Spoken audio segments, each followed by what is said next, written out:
Back. Alluri జిల్లా గంగవరం మండలంలో భారీ స్థాయిలో ఎర్రచందనం దొంగలను ఫారెస్ట్ అధికారులు పట్టుకున్నారు. అటవీ శాఖ నుంచి అనుమతి రాకముందే నరికివేసిన 50 లక్షలు విలువ చేసే 81 దొంగలను సీజ్ చేశారు. పాత రామవరం సమీపంలో ఓ పట్టా రైతు తమ పొలంలో ఉన్న ఎర్రచందనం చెట్లను నరికేందుకు అర్జీ పెట్టుకున్నాడు. అయితే అనుమతి వచ్చేలోపే వాటిని నరికించి తరలించేందుకు ప్రయత్నించాడు.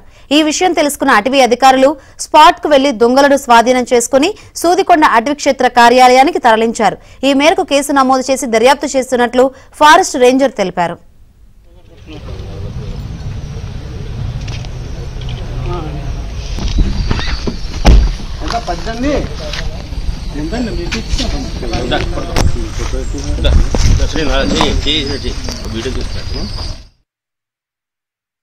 రాజమండ్రి జిల్లా ఫైర్ స్క్వాడ్ అధికారి వారి యొక్క ఆదేశాల మేరకు వారి సిబ్బంది మరియు మా డివిజనల్ ఫారెస్ట్ ఆఫీసర్ రంచోడ వారి యొక్క ఆదేశాల మేరకు సంయుక్తంగా తనిఖీ నిర్వహించి గంగవరం మండలం పాతరామవరంలోని ఒక రైతు పొలంలో ఎర్రచందనం దొంగలు గుర్తించడమైంది.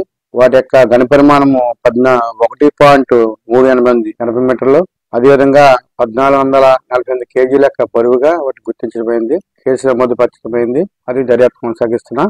అవి ధర్మాడు చెందిన పట్టా స్థలంలో ఫైలు ఎర్రచందనం చెట్లకి ఫైలు ప్రాసెసింగ్ చేస్తున్న వాటిలో పడిపోయిన చెట్లుగా చెందిన వ్యక్తిగా భావిస్తున్నాం. అదేవిధంగా దానికి సంబంధించిన ముద్దాయిని కూడా గుర్తించాం.